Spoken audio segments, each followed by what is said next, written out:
अच्छा इमरान, जेसन गैलेप्सी का भी कहना है कि जो इंटरनेशनल एक्सपीरियंस होता है वो क्रिकेटर्स के लिए बहुत बेहतर होता है, फाइनेंशियली भी, और एक एक्सपोजर मिलता है। तो आपको क्या लगता है कि पाकिस्तान के लिए किस तरह से ये जो इंटरनेशनल एक्सपीरियंसेस हैं बेहतर हो सकते हैं? दूसरी टीम्स तो आ जाती हैं, पाकिस्तान भी जाता है, लेकिन जब पाकिस्तान में क्रिकेट की बात आती है तो लोग डर जाते हैं, भाई सिक्योरिटी इश्यूज़ आगे और भी बहुत सारे इश्यूज़ को लोग सामने ले आते हैं। तो पाकिस्तान के लिए क्या बेहतरी है इसमें? देखिए, पाकिस्तान को इंटरनेशनल एक्सपीरियंस हासिल करने के लिए सबसे अच्छा और आसान फार्मूला ये है कि आप अपने जूनियर्स लेवल जो टीमें हैं उनको इंटरनेशनल टूर्स करवाते रहें। आपको ऑटोमेटिकली जब आप अंडर 19 और 18 के प्लेयर्स या अंडर 16, अब तो 16 नहीं है 17 हो गई है, आप उनको अगर इंटरनेशनल एक्सपोजर छोटी उम्र में दे देंगे ना, तो जब छोटी उम्र में उन्होंने इंटरनेशनल एक्सपोजर लिया होगा, उनको पता होगा कि वेदर कंडीशन क्या है, श्रीलंका की क्या है, ऑस्ट्रेलिया की क्या है, न्यूजीलैंड की क्या है। और जब वो इंटरनेशनल क्रिकेट खेलने जाएंगे ना, जब वो बड़ी टीम में आएंगे, तो तब उन्हें ये पता होगा कि जब वो अंडर 15 या अंडर 16 17 में गए थे या ए टीम के साथ गए थे, तो ऑस्ट्रेलिया का वेदर क्या था और ऑस्ट्रेलिया की पिचेस कैसी थी, ऑस्ट्रेलिया में किस तरह से जाके एडजस्ट किया जा सकता है। सॉरी, वो ज्यादा आसान होगा और यही वो तरीका है। वरना इंटरनेशनल टूर्स तो हैं आपके पास, वो बहुत कम है। और यही हम हमेशा से रोना रोते रहे हैं कि पाकिस्तान के अंदर अगर टीम आ भी जाती है, एक मिसाल के तौर पर ऑस्ट्रेलिया आ गई, साउथ अफ्रीका आ गई, न्यूजीलैंड आ गई, लेकिन आपने पिचेस तो अपनी मर्जी की बनानी है ना, आपको एडवांटेज अपना ही करना है। अब मैंने आपको याद होगा पिछले प्रोग्राम में आपने कहा कि फास्ट बॉलर 6 रख दिए थे। अब आपके जो बॉलर वही निकाल रहे हैं। आपकी जो बांग्लादेश के खिलाफ जो 122 के ऊपर से बांग्लादेश की टीम आउट हुई है, तो परफॉर्मेंस किसकी है वहां पर? पाकिस्तान के बैट्समैन ज्यादा अच्छा परफॉर्म कर रहे हैं, लेकिन वहां पर हमने 122 पर आउट कर दिया। तो मुश्ताक अहमद साहब क्यों कह रहे हैं कि स्पिनर्स की हमें कमी है, फिर फास्ट बॉलर्स तो कमी पूरी कर रहे हैं, फिर स्पिनर्स की क्या जरूरत है? हमें एक हो, दो हो, ठीक है तो सही। ठीक है, वो बात वही वाली बात के स्पिनर्स एक हो या दो हो। अब आपकी दुनिया में अगर क्रिकेट को देखें ना, तो एडवांस क्रिकेट के अंदर आपको ऑलराउंडर्स की ज्यादा जरूरत है। आपके पास अगर बैट्समैन अच्छा है तो उसको 15 से 20 ओवर भी एक दिन में अगर करने पड़ जाए तो वो करें। अगर एक मोमेंट ऐसा आता है टेस्ट मैच के अंदर कि पिच के अंदर, हालांकि आप बॉलिंग पिच बनाते हैं फास्ट बॉलर के लिए, लेकिन धूप ज्यादा निकल आती है या उस वक्त विकेट ड्राइव हो जाता है और आपको फास्ट बॉलर मदद नहीं दे रहे, तो अगर आपने स्पिनर एक खिलाया हुआ तो एक स्पिनर एक साइड से क्या कर सकता है? वो कंटेन ही करेगा। दूसरी साइड से जब आप पार्ट टाइम स्पिनर लगाते हैं, जिसे मैं ऑलराउंडर कह रहा हूं, तो वो कहीं ना कहीं जो बैट्समैन होता है वो चांस लेता है, तो फिर विकेट्स आपके पास आनी शुरू हो जाती हैं। जब ब्रेक थ्रू होता है तो ब्रेक थ्रू के बाद आपके पास ये चांस होता है कि आप टीम के ऊपर चढ़ाई कर दें। तो वेरिएशन रखनी पड़ेंगी आपको, बैट्समैन भी इस तरह के रखने पड़ेंगे जो कि मीडियम पेस बॉलिंग करें। जैसे आमिर जमाल की हम बात कर रहे थे, माजी की अगर बात करें तो अब्दुल रज़ाक, अजहर महमूद जो आज टीम के कोच है, अगर ये लोग, अजहर महमूद टीम के कोच और अब्दुल रज़ाक अभी पिछले दिनों जो टीमें थी अनाउंस की उन्होंने, वो थे सेलेक्टर। लेकिन बदकिस्मती देखें कि हमारे पास ऑलराउंडर का इतना बड़ा फुकदान है, जो कि दुनिया में अगर आप बात करते हैं ना, न्यूजीलैंड, ऑस्ट्रेलिया, उनकी टेल तक बैटिंग है, वो नीचे से उनके 10 नंबर तक 11 नंबर तक आगे कुछ ना कुछ करते हैं। जैसे ही हमारा आउट होता है, अगर हम इंग्लैंड की तरफ भी देखते हैं तो यही सूरत हाल।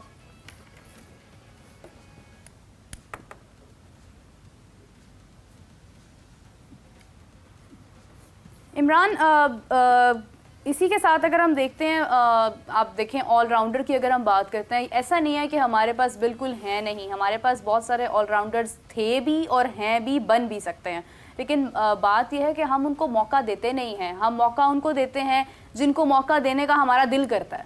हम समझते हैं कि हाँ ये टीम में रह सकता है, फलां नहीं रह सकता है। काबिलियत को तो हम देखते ही नहीं है। अगर हम आमिर जमाल की भी बात करते हैं, एज एन ऑलराउंडर मैं उन्हें देखती हूँ कि वो दोनों फॉर्मेट्स में बहुत अच्छी तरह से पूरा उतर सकते हैं अगर हम देखें तो, लेकिन पता नहीं क्यों फिर भी हम चांसेस देने पर आते हैं तो हम बहुत इसके अंदर कोताही कर जाते हैं। बहुत सारे प्लेयर्स ऐसे आप डोमेस्टिक में देख लें, फर्स्ट क्लास में देख लें, हमारे पास प्लेयर्स हैं, ऑलराउंडर्स भी बन सकते हैं, लेकिन बना नहीं रहे हैं हम उन्हें।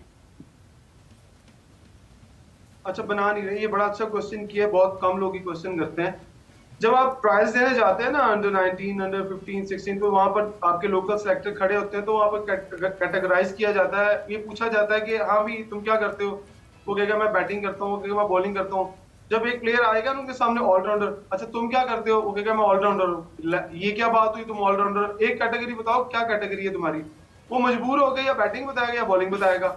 अच्छा जो उसकी अच्छी चीज होगी वही बताएगा। अब वहीं पर आपका ऑलराउंडर क्रैश हो गया। अब उसने अगर वो अच्छा बॉलर है तो उसने बॉलिंग में नाम लिखवा दिया, तो वो मीडियोकर बॉलर्स में आया क्योंकि उसे बैटिंग भी आती है साथ करनी। तो सिलेक्टर क्या करता है, वो उसको एक मीडियोकर बॉलर के तौर पर टीम से बाहर निकाल देता है। अगर वो ये नहीं देखता कि यार ये बैटिंग भी अच्छी करता है, उसकी बैटिंग चेक ही नहीं करेगा। यहीं पर आपके जो ऑलराउंडर्स है वो वहीं पर ही कट जाते हैं। और फिर जो ऊपर आते हैं, मैं आपको एक बहुत बड़ी मिसाल देने लगा हूं। आपको अजहर अली ने अपना जो क्रिकेटिंग करियर स्टार्ट किया था वो एज ए लेग स्पिनर किया था। अंडर 19 का वो वर्ल्ड कप खेले, अंडर 19 की सीरीज खेले एज ए लेग स्पिनर। वो आया करते थे गजाफी स्टेडियम, वकार यूनिस जब खेलते थे, वसीम अकरम खेलते, तो उन्हें एक क्लब मेंबर के तौर पर आकर बॉलिंग किया करते थे। लेकिन अगर आपने उनका करियर उठा के देखें तो करियर में वो एज ए बैट्समैन सक्सेसफुल रहे हो, इतने उनके 100 और इतने उनके रन रहे, फिर वो कप्तान भी बन गए। तो अगर आप शुरू से ही अपनी सलाहियतें जो बच्चों की हैं उनको जज कर रहे हैं और देखें कि आपके बच्चों के अंदर सलाहियतें क्या हैं, अगर आप ये क्राइटेरिया बना लें कि आपने ऑलराउंडर्स निकालने हैं, ये सोच के कि यार हमें फ्यूचर में अब ऑलराउंडर चाहिए, और अब आप एडवांस क्रिकेट की बात करें तो आप ये कहते हैं कि अगर आप लोअर ऑर्डर पर जाकर आपको छक्के भी मारने वाला प्लेयर चाहिए और आपको ऊपर आउट करने वाला प्लेयर भी चाहिए। जब आप ये चीजें सोचकर अंडर 19 या अंडर 16 से प्लेयर लेकर आएंगे तो तभी आपको ऑलराउंडर मिलेंगे। ऐसे अगर आप कहेंगे कि आज पाकिस्तान टीम में आ जाए शाहीन अफरीदी जो है वो साथ बॉलिंग भी करे और आगे नीचे से छक्के भी मारे, तो मुझे लगता है कि ये बहुत मुश्किल है। आप नसीम शाह की मिसाल ले लें, अफगानिस्तान के अगेंस्ट उन्होंने लास्ट में 2 छक्के मार के आपको शारजा में मैच जितवाया, आई थिंक एशिया कप था शायद। तो वहां पर अगर आप आसरा ढूंढ रहे होते हैं कि यार अब कोई खुदा के लिए नीचे से अच्छे शॉट खेल दे, बड़ी शॉट मार दे, तो फिर आपको पहले से तैयारी करनी पड़ेगी। वो तैयारी हम नहीं करते हैं। जितने भी आए हैं गॉड गिफ्टेड आए हैं हमारे पास, हमने तैयार आज तक एक भी ऑलराउंडर नहीं किया सिवाय अब्दुल रज़ाक और अजहर महमूद के। और जो माजी की बात कर रहे हैं तो इमरान खान थे हमारे पास और वसीम अकरम ग्रेट ऑलराउंडर्स में उनका शुमार होता था। ये 4 ऑलराउंडर्स को निकाल दें, मेरा ख्याल है पाकिस्तान की तारीख में बहुत कम लोगों को नाम याद होगा कि आपकी टीम में ऑलराउंडर क्या है। बाकी तो जो शेख मलिक और मोहम्मद हफीज की बात करें वो तो स्पिनर्स थे ना, वो तो आई बैट्समैन थे। बाद में वो पता लगा कि हाँ यार ये बॉलिंग भी अच्छी कर लेते हैं, चलो इनसे ओवर भी करवा लो। जेन्युइन ऑलराउंडर फिर वो बन गए। लेकिन हमें अपने अंडर 19 से अंडर 16 से जेन्युइन ऑलराउंडर निकालने पड़ेंगे और उनसे परफॉर्मेंस भी लेनी पड़ेगी कि हम कह सकेंगे यार हमने आज टीम सेलेक्ट की है 16 लड़कों की, तो 16 लड़कों की टीम में हमारे पास 3 ऑलराउंडर है। हमने कभी टीम अनाउंस होता है ये सोचा है, आपका कभी सवाल हुआ कि अच्छा ये बताया टीम में कितने फास्ट बॉलर है, कितने स्पिनर है और कितने बैट्समैन है और विकेट कीपर कितने हैं? कभी पूछा है किसी ने यार ऑलराउंडर कितने हैं? मैंने तो बड़े अरसे से प्रेस कॉन्फ्रेंस में नहीं सुना कि सिलेक्टर चीफ सिलेक्टर बैठ के ये भी कह रहा हो कि हाँ हमारी टीम में 3 ऑलराउंडर भी हैं, 2 ऑलराउंडर भी हैं। ये कल्चर हमने खुद खत्म किया है। दुनिया भर में ये कल्चर है कि उनके पास 3-3 4-4 ऑलराउंडर बैठे होते हैं। अच्छा इमरान, आप परफॉर्मेंस की बात कर रहे हैं तो मॉर्कल की अगर मैं बात करूं तो पहले पाकिस्तान के कोच थे, अब इंडिया के कोच हैं, बॉलिंग कोच हैं। तो गौतम गंभीर और मॉर्कल की जो टीम है वो इंडिया के लिए किस हद तक बेहतर हो सकती है? तजुर्बा कैसा होगा इंडिया के लिए?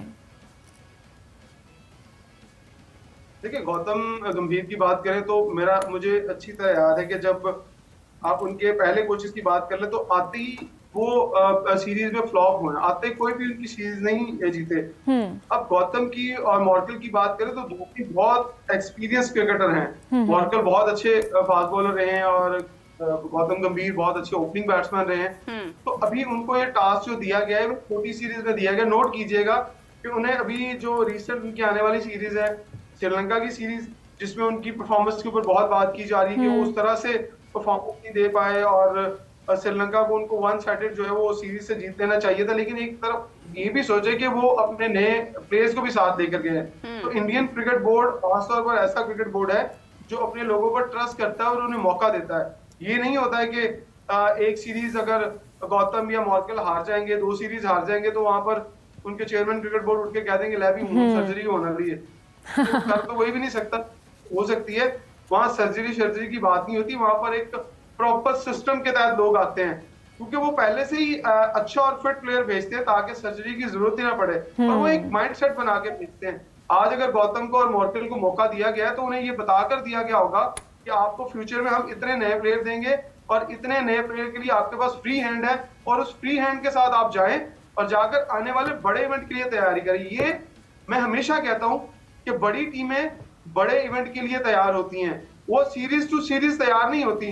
हमारी क्या होता है कि हम कहते हैं यार बांग्लादेश से सीरीज ना हारते, सब टेस्ट क्रिकेटर डाल लो, बूढ़े भी ले आओ, नौजवान भी ले आओ, जो आपके पास बेस्ट 15 है वो निकालो। हम ये क्यों नहीं सोचते? अब चले, हमने कुछ नए लड़कों को टीम में डाला है और ये बहुत अच्छा साइन है कि हमने नए लोगों को डाला है। हमेशा से ये आप नए लड़कों को मौका दें, जितने मुश्किल टास्क में उनको डालेंगे उतने ज्यादा तगड़े क्रिकेटर बनेंगे और उनका ध्यान माइंड उतना स्ट्रॉन्ग होगा।